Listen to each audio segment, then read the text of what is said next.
वास्तव में देखा जाए तो मन का कोई स्वतंत्र अस्तित्व है ही नहीं। आपके ही कुछ आदतों, इच्छाओं और संस्कारों के समुच्चय को ही मन कहते हैं, जिसका संचालन भी पूरी तरह से आपकी आत्मा या यूं कह लीजिए कि आपके द्वारा ही किया जाता है। मन को वश में करने के लिए बुद्ध जी की बहुत ही सुंदर कहानी, जिस कहानी के पीछे के तर्क को अगर आप समझ गए तो आपका मन भी काबू में हो सकता है। एक बार महात्मा बुद्ध किसी नगर से गुजर रहे थे। बुद्ध जी की नजर एक कपड़े के व्यापारी पर पड़ी, जो दुखी और हताश दिखाई दे रहा था।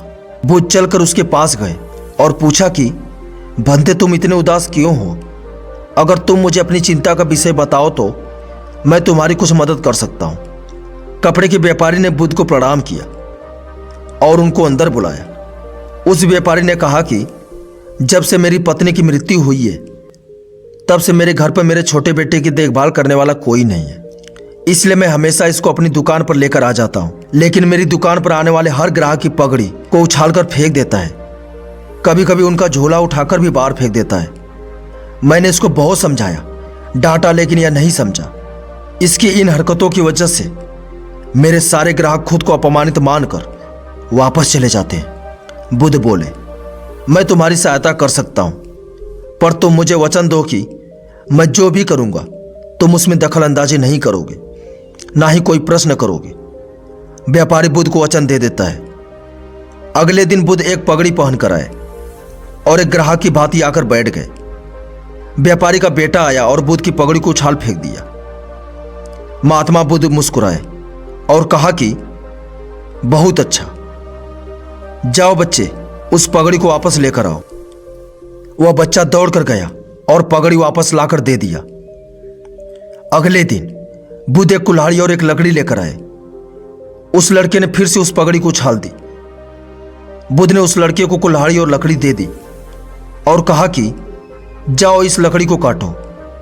व्यापारी को थोड़ा डर लग रहा था, कहीं उसके लड़के को चोट ना आ जाए, लेकिन उसको अपना वचन याद था। 7 दिन तक महात्मा बुद्ध कोई न कोई नया काम लेकर आते और उस लड़के से करवाते। शीघ्र ही वह लड़का भूल गया कि उसको किसी की पगड़ी उछालनी है। व्यापारी बहुत खुश हुआ और बुद्ध को धन्यवाद दिया।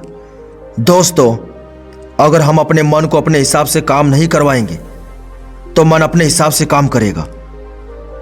मन वश में हो सकता है यदि मन को हम अपने अनुसार चलाएं।